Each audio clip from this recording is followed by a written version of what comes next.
नमस्कार विद्यार्थियों, मैं देवेंद्र पारिक स्वागत करता हूं आपका जीके बाय डीके चैनल पर। विद्यार्थियों, आज का हमारा जो टारगेट है वो है स्विट्जरलैंड की विधायिका को कंप्लीट करना और इसमें से जो क्वेश्चन बनते हैं वो कंप्लीटली हम देख लेंगे। अनावश्यक कुछ होगा नहीं, लेकिन आवश्यक कुछ छोड़ेंगे नहीं। चलिए शुरू करते हैं। स्विट्जरलैंड की संघीय विधानसभा स्विस संघीय सरकार में सर्वोच्च विधायी प्राधिकरण है। सबसे पहली बात समझो, देखो सरकार में तो तीनों चीजें होती हैं। गवर्नमेंट के तीन पार्ट होते हैं, हम सब जानते हैं, ठीक। कार्यपालिका, व्यवस्थापिका और न्यायपालिका। तो ये व्यवस्थापिका जो है वो सरकार का अंग तो होती है।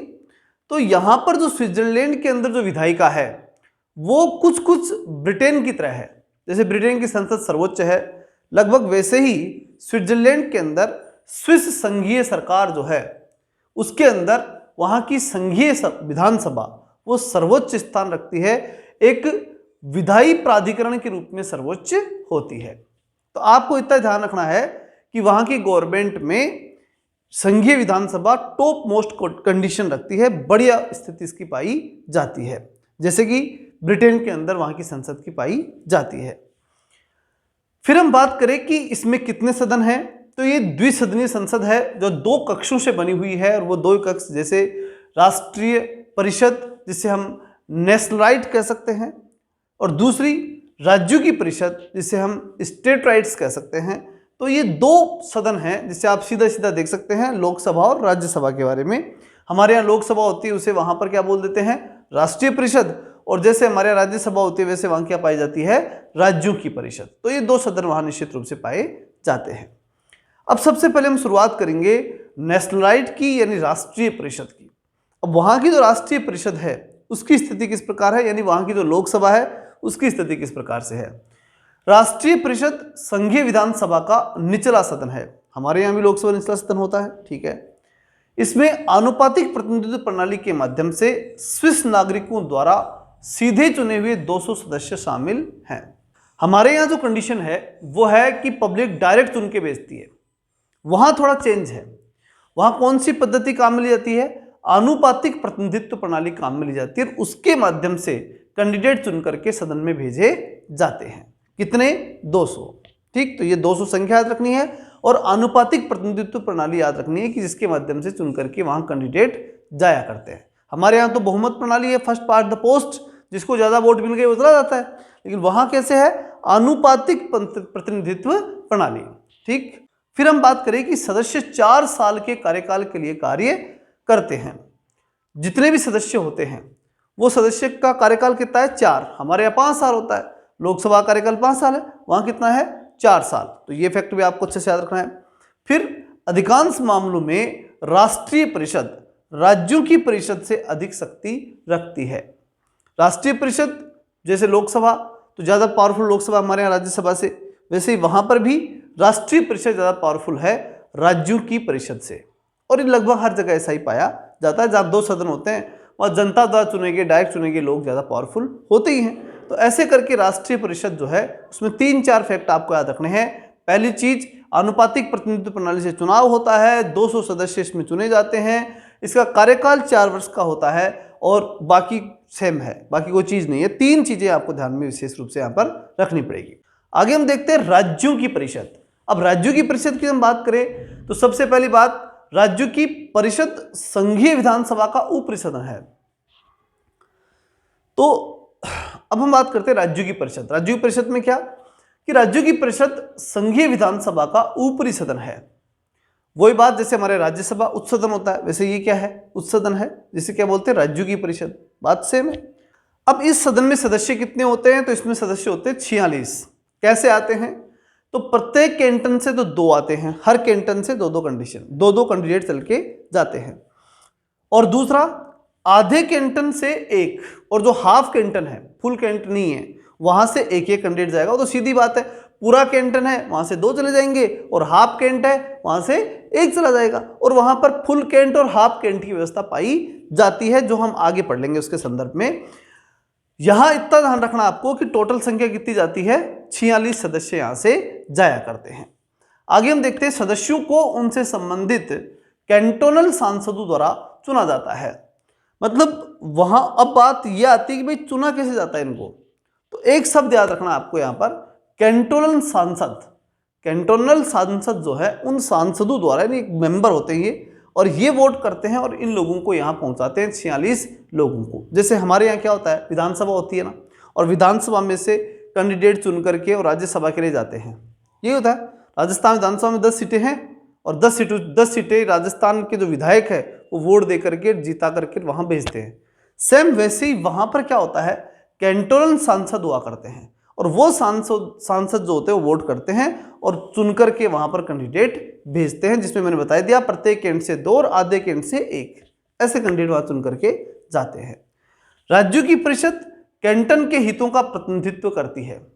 अब जो राज्यों की परिषद मतलब सीधी बात है कि कैंटन से चुने गए लोग वहां गए हैं, तो यहां पर जो आवाज उठेगी वो किसके लिए उठेगी, उन कैंटनों के अधिकारों के लिए। जैसे हमारे यहाँ राज्यसभा जो है वो राज्यों से चुनकर गए प्रतिनिधियों की होती है राज्यसभा, तो निश्चित रूप से हम भाई हो चाहे न हो, चाहे राजनीतिक कारण कुछ भी रहे हो, लेकिन बात तो साफ साफ यही है ना कि राज्यसभा है मतलब राज्यों का प्रतिनिधित्व करने वाले लोग हैं, राज्य के हितों में वहां पर बात होगी। सेम वैसे ही वहां पर है कि भाई वहां कैंटन के हितों के लिए बात होती है, किसमें, राज्यों की परिषद में, और वे आमतौर पर 4 साल के कार्यकाल के लिए काम करते हैं। तो ये बात भी क्लियर है कि इनका भी कार्यकाल कितना है, 4 साल। वहां राष्ट्रीय परिषद का भी कार्यकाल कितना था, 4 साल, इनका भी 4 साल।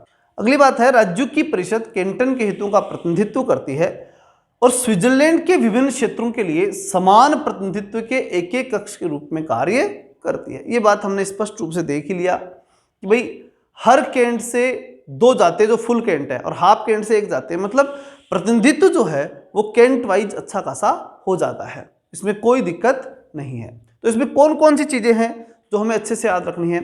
सबसे पहले कि भाई ऊपरी सदन है तो हमको मालूम है, लेकिन इसमें सदस्य संख्या कितनी है वो ध्यान रखनी है, 46 है। हर कैंट से 2, हाफ कैंट से 1 ये कैंडिडेट जाया करते हैं। फिर उसके अलावा 4 साल इनका कार्यकाल होता है और सबसे बड़ी बात कि ये कैंटनों का प्रतिनिधित्व करते हैं, तो कैंटनों की वहां जाकर के बात करेंगे। तो फैक्ट के रूप में 2 है, 4 साल का कार्यकाल और प्रत्येक कैंट से 2 कैंडिडेट चुने। अब बात आती है कि राष्ट्रीय परिषद के काम क्या हैं और फिर उसके बाद हम पढ़ेंगे राज्यों की जो परिषद है उसके काम क्या है। बस यहीं पर सबसे इंपॉर्टेंट टॉपिक कंप्लीट होता है। सबसे पहले बजट और वित्तीय मुद्दों पर अधिकार। सबसे पहला पावर किसका होता है, राष्ट्रीय परिषद का। किस पर, बजट पर, पैसे पर। हमारे यहाँ जब भी बजट लाया जाता है, तो निश्चित रूप से लोकसभा में आता है और लोकसभा सारे डिसीजन करती है। सेम ऐसा ही यहाँ पर पाया जाता है, राष्ट्रीय परिषद जो है वो बजट के संदर्भ में ही कार्य करती है, बजट का सारा पावर उसके पास है। हमारे यहाँ राज्यसभा सिर्फ 14 दिन की देरी कर सकती है, तो वहां पर भी जो राज्यों की परिषद है वो बजट के ऊपर बहुत कुछ कर नहीं पाती। राष्ट्रीय परिषद को बजट और वित्तीय मुद्दों पर अधिकार होता है, जैसे कि कर और निर्धारित राशि को अनुमोदित करना। जो भी कर टैक्स के संदर्भ में या निर्धारित राशि जो भी रखी गई है उसको अनुमोदित करने का काम कौन करता है, राष्ट्रीय परिषद। मतलब सीधा सा समझ लो, बजट के संदर्भ में जो कुछ करना है वो किसको करना है, राष्ट्रीय परिषद को। दूसरा, संविधान में संशोधन की बात आती है तो उसमें भी ज्यादा पावरफुल कौन है, राष्ट्रीय परिषद। कैसे है, ये परिषद संविधान संशोधन करने का अधिकार रखती है, पूरा इसके पास अधिकार है। हालांकि राज्यों की परिषद भी उस पर कुछ काम कर सकती है, लेकिन ज्यादा पावर किसके पास है, राष्ट्रीय परिषद का। सेम ऐसा ही भारत में ही पाया जाता है। फिर राष्ट्रीय स्तर के कानूनों का प्रस्ताव और अनुमोदन, कि राष्ट्रीय स्तर के कुछ कानून होते हैं, उन कानूनों का प्रस्ताव रखने का काम राष्ट्रीय परिषद में होता है, उनका अनुमोदन करने का काम राष्ट्रीय परिषद में होता है। यहाँ पर स्विट्जरलैंड के राष्ट्रीय स्तर के कानूनों का प्रस्तावन और अनुमोदन होता है। राष्ट्रीय स्तर के जो भी विषय है वो यहाँ पर रखे जाते हैं। सरकार के खिलाफ वोट, वो तो सदन के अंदर विपक्ष वाले बैठे तो देंगे ही, ठीक है। तो राष्ट्रीय परिषद सरकार के खिलाफ नामांकन प्रस्तावित कर सकती है, विपक्ष वाले करते हैं काम, ये तो हम सब जानते हैं, और उसे स्थापित भी कर सकती है। कहने का मतलब सीधा सा है कि ये 4 काम ऐसे हैं जो राष्ट्रीय परिषद में होते हैं। पहला, बजट का मामला, वो उसमें पावरफुल राष्ट्रीय परिषद। दूसरा, संविधान में संशोधन में ज्यादा पावर किसके पास, राष्ट्रीय परिषद के पास। राष्ट्रीय स्तर के कानून, क्योंकि राज्य परिषद कैंटनों से संबंधित कानून पे ज्यादा काम करती है और ये राष्ट्रीय परिषद है तो राष्ट्रीय कानूनों पे काम करेगी, तो राष्ट्रीय स्तर के कानून को प्रस्ताव करना, अनुमोदित करना, ये काम इनका है। और सरकार के खिलाफ तो वो सदन है राष्ट्रीय परिषद, तो विपक्ष बैठेगा और विपक्ष निश्चित रूप से क्या करेगा, सरकार के खिलाफ वोट भी कर ही सकता है। आगे हम देखते हैं राज्य परिषद के कार्य। अब राज्य परिषद क्या करती है, राज्यों का प्रतिनिधित्व करती है। निश्चित रूप से कैंटन जो है उनका प्रतिनिधित्व ये करेगी। राज्य परिषद राज्यों के हितों का प्रतिनिधित्व करती है, मतलब कैंटनों का प्रतिनिधित्व करती है और उनके मुद्दों को सुनती भी है। ये काम करना किसका काम है? ये राष्ट्रीय परिषद का। तो निश्चित रूप से चूंकि प्रतिनिधित्व राज्यों का है, कैंटनों का है, तो उनका संबंधित कोई भी विषय होगा वो कहाँ आएगा? राज्य परिषद में। जैसे हमारे यहाँ होता है कि अगर किसी राज्य सूची के विषय को केंद्रीय सूची में रखना है या केंद्र सरकार को कानून बनाना है तो राज्यसभा में से वो पारित होना चाहिए, तब राज्य सूची का विषय केंद्रीय सूची में आएगा या केंद्र उस राज्य सूची के विषय पे कानून बना पाएगी। राज्य सूची के विषय पे अगर केंद्र सरकार को कानून बनाना है तो राज्यसभा की बड़ी भूमिका होती है, जिस पे हम संविधान में पढ़ेंगे ही। जब तक राज्यसभा नहीं कह दे तब तक राज्य सूची के विषय पे केंद्र सरकार कानून नहीं बना सकती। सेम ऐसा ही लगभग पावर यहाँ पर भी पाया जाता है। ठीक है, अगली बात करें स्थानीय प्रशासन। अब देखो जितने भी लोकल, भाई कैंटन की बात आपने कर ली तो स्थानीय प्रशासन भी उसी में आ गया। ये स्थानीय प्रशासन के मुद्दों पर ध्यान देता है, जैसे कि नागरिक कानून का प्रस्तावन और उनका अनुमोदन करना। ये काम कौन करता है? स्थानीय प्रशासन करता है। फिर बात आती है अपीलता का काम। अपीलता का काम भी कौन करता है? राज्य परिषद करती है। कैसे करती है? राज्य परिषद के माध्यम से लोग अपील कर सकते हैं, जैसे कि किसी विचाराधीन न्यायाधिकरण के निर्णय के खिलाफ। सेम लगभग ऐसा कि आपने जो हमने ब्रिटेन में चर्चा की थी, पहले ब्रिटेन में वहाँ की जो लॉर्ड सभा है, वो लॉर्ड सभा सबसे बड़े न्यायाधिकरण के रूप में काम करती थी। सबसे बड़ी न्यायपालिका कैसे बोल सकते हैं, उसके रूप में काम क्या करती थी कभी, अब तो नहीं करती लेकिन पहले करती थी। तो वही बात, वही रूल लगभग यहाँ था कि अगर किसी को न्यायपालिका के खिलाफ जाना है, न्यायपालिका से आगे अपील करनी है, कि न्यायपालिका से आप खुश नहीं हो, इससे आगे अपील करनी, तो अपील कहाँ करोगे? तो राज्य परिषद में करेंगे। यानी स्विट्जरलैंड की जनता पहले हाईकोर्ट में केस लड़ेगी, फिर हाईकोर्ट में अगर उनको अच्छा नहीं लगा तो वो अपील कहाँ करेंगे? सुप्रीम कोर्ट में। फिर सुप्रीम कोर्ट में अगर उनको अच्छा नहीं लगा तो वो आगे अपील कहाँ कर सकते हैं? राज्य परिषद में। ऐसे समझ लो इस बात को, ठीक है ना। तो ऐसे करके ये अपील का सर्वोच्च न्यायाधिकरण हो गया। तो क्या क्या काम हुए राज्य परिषद में? सबसे पहला राज्यों का प्रतिनिधित्व तो होगा ही होगा, दूसरा स्थानीय प्रशासन भी निश्चित रूप से होगा। नई चीज इसमें ध्यान रखने वाली वो है कि अपील यहां पर की जा सकती है। कहां? राज्यों की परिषद के अंदर अपील कर सकती पब्लिक, अगर कोर्ट से भी उन्हें आगे अपील करनी है तो। अब अगर हम देखें कि चूंकि स्विट्जरलैंड में संसदीय व्यवस्था है, ये तो दिख ही गया अपने को, तो संसदीय बाकी जो व्यवस्थाएं हैं, बाकी जो संसदीय व्यवस्थाएं हैं उनसे तुलना करें तो किस प्रकार की व्यवस्था ये निकल के सामने आती है। तो कई संसदीय प्रणालियों के विपरीत जहां कार्यकारी शाखा सीधे चुनी जाती है, भाई ज्यादातर जो संसदीय व्यवस्थाएं होती हैं उनमें, जैसे भारत है, यहाँ पर लोकसभा के अंदर कैंडिडेट कैसे चुने जाते हैं? जनता द्वारा डायरेक्ट चुने जाते हैं। लेकिन वहां कैसे? स्विट्जरलैंड में कैसे? आनुपातिक प्रतिनिधित्व प्रणाली से चुने जाते हैं। स्विस संघीय परिषद का चुनाव संघीय विधानसभा द्वारा किया जाता है। तो पहली तुलना अगर हम देखें तो कई संसदीय प्रणालियों के विपरीत जहां कार्यकारी शाखा सीधे चुनी जाती है, कि ज्यादातर संसदीय प्रणालियों के अंदर क्या होता है, जिसका बहुमत आ गया उसकी कार्यकारी शाखा बन गई। लेकिन स्विस संघीय परिषद जो है, स्विट्जरलैंड की जो संघीय परिषद है, उसका चुनाव संघीय विधानसभा द्वारा किया जाता है। यह आपको ध्यान रखना है कि यहाँ की जो कार्यकारी शाखा है, जो कि संघीय परिषद है, उस संघीय परिषद का चुनाव संघीय विधानसभा करती है, डायरेक्ट जनता नहीं करती। ठीक है, सीधा चुनाव उसका नहीं होता।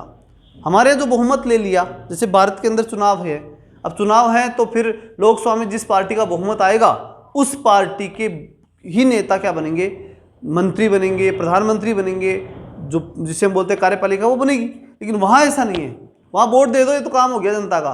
अब वहाँ जो संघीय कार्यपालिका, जो संघीय विधानसभा जो बैठी है, वो फिर डिसाइड करके फिर वो कि कौन मंत्री बनेगा, कौन प्रधानमंत्री बनेगा, वो वहाँ बैठ करके डिसाइड होगा। ठीक है ना। वो उस प्रकार से नहीं कि पार्टी का इंटरनल मैटर है किसे प्रधानमंत्री बनाया जाए, ऐसा विषय वहाँ नहीं चला करता। स्विट्जरलैंड की प्रत्यक्ष लोकतांत्रिक प्रणाली नागरिकों की लोकप्रिय पहल और जनमत संग्रह के माध्यम से कानून और संवैधानिक संशोधन प्रस्तावित करने की अनुमति देती है, जो विधायी प्रक्रिया को प्रभावित भी कर सकती है। स्विट्जरलैंड के विषय में एक बात और होती है, प्रत्यक्ष लोकतंत्र, डायरेक्ट डेमोक्रेसी, जो कि सबसे फेमस है, जो बहुत ही महत्वपूर्ण विषय है। उस पर आज हमने चर्चा नहीं की क्योंकि हमने पहले लोकतंत्र वाले कंसेप्ट में चर्चा कर चुके हैं वहां पर। ठीक है, तो इसलिए उसका विषय भी यहाँ नहीं बचा, क्योंकि वो तो प्रत्यक्ष लोकतंत्र का विषय हमने लोकतंत्र के जो टॉपिक पढ़ाया था आपको लोकतंत्र का, वहाँ हो चुका वो विषय। फिर भी अगर आपको लगता है तो आप कमेंट कर देना, तो मैं इस पर और चर्चा कर लूंगा। एक दिन जब कोर्स हो जाएगा तो हम उस पर डिटेल से और चर्चा कर लेंगे। बाकी स्विट्जरलैंड का जो प्रत्यक्ष लोकतंत्र है उसमें उसकी चर्चा हमने लोकतंत्र में कर ली थी। अब जो मैं यहां बताने जाना वो तो सीधा सीधा कि भाई दो तो सदन के अपन में चर्चा की, दोनों सदनों की चर्चा कर ली, दोनों के पावर हमने जान लिए, और हम जो आगे जो विधायी व्यवस्था में हम जानना चाहते हैं तो उसमें एक चीज को, चूंकि प्रत्यक्ष लोकतंत्र तो है वहां, तो प्रत्यक्ष लोकतंत्र का विधायी प्रक्रिया में किस प्रकार का योगदान है वो भी हमें जानना जरूरी है। क्योंकि प्रत्यक्ष लोकतंत्र का मतलब ही क्या है फिर, तो सीधी सीधी बात है, वहां जो प्रतिनिधि चुने जाते हैं ना, उन प्रतिनिधियों पे डायरेक्ट जनता का कंट्रोल होता है, और कुछ हद तक जनता डायरेक्ट कानून बनाने में बड़ा योगदान करती है, कानून बना करके देती है, और वो लोग तो सिर्फ उस पर साइन ही करते हैं। ये वहां की प्रैक्टिकल बिहेव है। लेकिन थ्योरेटिकल जब हम बात करते हैं तो हमें दोनों सदनों को जानना ही पड़ता है। ठीक है, हमें बहुत सी बार हमें पढ़ने को मिलता है कि भाई वहां तो प्रत्यक्ष लोकतंत्र है, पब्लिक जाकर के बैठती है, लोकतंत्र वही उनके द्वारा चलता है, कानून वो सारी पब्लिक ही मिलकर बनाती है। सही बात है, सारी बातें सही है, वो वहां की प्रैक्टिकल व्यवस्था है। लेकिन जब थ्योरेटिकल पढ़ने आते हैं तो दो सदन है, उनको जानना पड़ेगा, उनकी सत्ता जाननी पड़ेगी जो हमने जानी। अब जो बात आती है कि प्रत्यक्ष लोकतंत्र के रूप में जहां वहां पर जो प्रैक्टिकली चलता है, उस प्रैक्टिकल का लाभ या प्रैक्टिकल जो पब्लिक वहां किया करती है उसका इफेक्ट कितना वहां पर पड़ता है, ये जानना भी बहुत जरूरी है यहां पर। तो स्विट्जरलैंड की प्रत्यक्ष लोकतांत्रिक प्रणाली नागरिकों को लोकप्रिय पहल, यानी पब्लिक उस लोकतांत्रिक प्रणाली के माध्यम से इंटरेस्ट खूब लेते हैं वहां पे कानून बनाने के लिए। जैसे विधायक राष्ट्रीय परिषद है, उसे कोई केंद्र सरकार का कानून बनाना है तो वो लिख करके देते हैं जनता को कि भाई आप बना करके दो, और पब्लिक उसके ऊपर फुल इंटरेस्ट लेती है, और पब्लिक डायरेक्ट जो है उसमें कानून नियम बना करके और राष्ट्रीय परिषद के पास भेजने में ज़्यादा से ज़्यादा एप्लीकेशन वहाँ पर जाती है। तो डायरेक्ट डेमोक्रेसी हो गई, पब्लिक ने डायरेक्ट इसके अंदर इंक्लूडेशन दिखाया कि हम सब हैं भाई आपके साथ, ऐसी व्यवस्था वहाँ पर पाई जाती है। तो लोकतांत्रिक प्रणाली नागरिकों को लोकप्रिय पहल और जनमत संग्रह के माध्यम से कानून बनते हैं। वहाँ पब्लिक के जनमत संग्रह जो होता है, उस जनमत संग्रह से क्या बनते हैं, वहाँ पे कानून बनते हैं। संवैधानिक संशोधन वहां पर जनमत संग्रह से होते हैं, पब्लिक इकट्ठी होकर के वोट करती है, भाई कानून बनना चाहिए या नहीं बनना चाहिए, ये कानून बनेगा या नहीं बनेगा, उस पर वोट करती है पब्लिक, और डायरेक्ट पब्लिक उस पर वोट करती है। ये संशोधन होगा कि नहीं होगा, इस पर पब्लिक डायरेक्ट वोट करती है। और कोई प्रस्ताव है तो उस पर डायरेक्ट वोटिंग करती है, अनुमोदन है तो उस पर, मतलब हर चीज में इंक्लूड रहती है पब्लिक, जो विधायी प्रक्रिया को प्रभावित कर सकती है, करती है एक तरह से।